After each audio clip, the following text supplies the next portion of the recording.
So here I'm making a video about steering coupling removal from Mercedes D240 or 240D. This one is 1976. I already got it removed, but I think it's gonna be pretty straightforward to mention what it took to remove it. Well, you want to start with removing the gas pedal. There's a little clip behind there that need to slide backwards, and this whole pedal will go up and then will slide out of this rod. Also underneath the hood there's one bolt, you want to disconnect it so you can freely move it from the actual throttle cable. Now these screws around this panel, this cap, have to come off. Okay, this is the panel.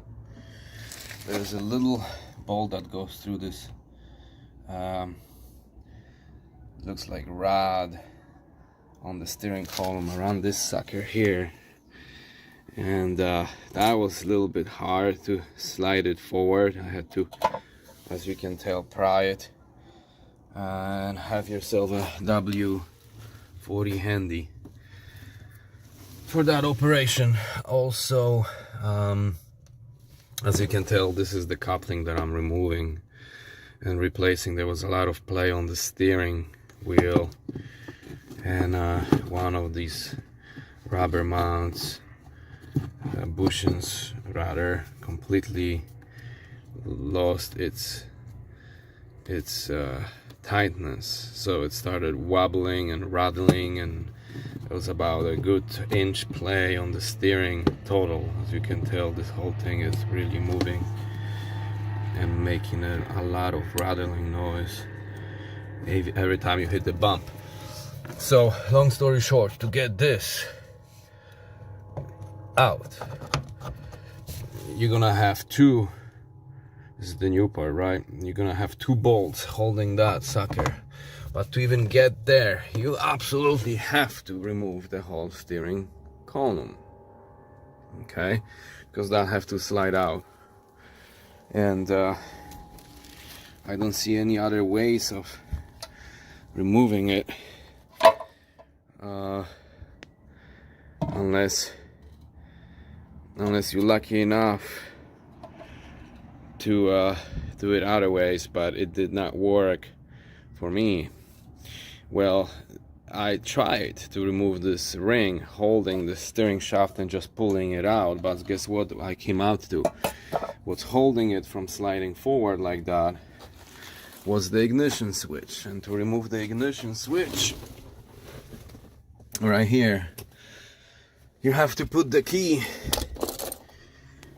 into position 1 or first click.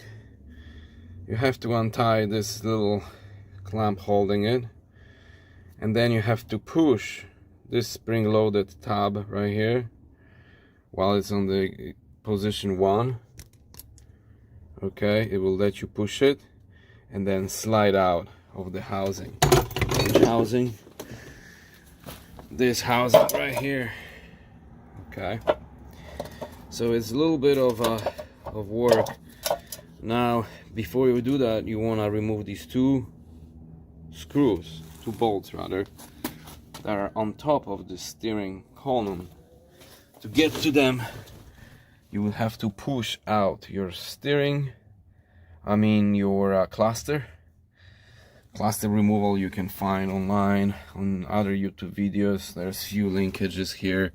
There's this cable going to the starting column, and I got this out of the way. That's the idle adjuster. There's connector for your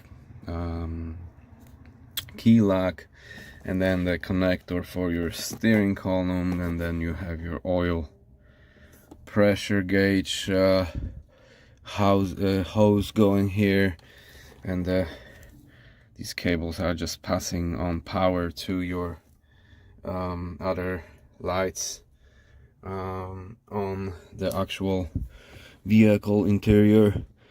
So those two screws, those two bolts rather, gonna be bolted here from here, right? So once you get all that out and wiggle out your starter switch, lock switch, you'll be able to wiggle rather down your whole steering column. And once you slide it out, everything will be exposed, your panel, and you'll be able to do that. There are also two connectors, one for the actual switch, turn signal switch, which in mine would not hold anyways. It's fed inside that steering column and plugged in on top of that socket right there.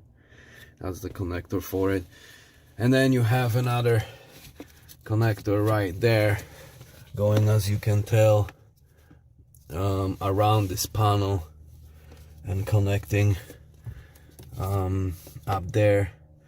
And you have your throttle pedal boost switch, or downshift switch for transmission also, that have to be unplugged. So there's a couple of that's the one, couple of connectors here that common sense will guide you to. All right, so that's about it on my quick review how to replace that goddamn play coupler, rather steering coupling, from your, and take it out of your steering on the old Mercedes. This one in particular, 1976 240D. Thanks for watching.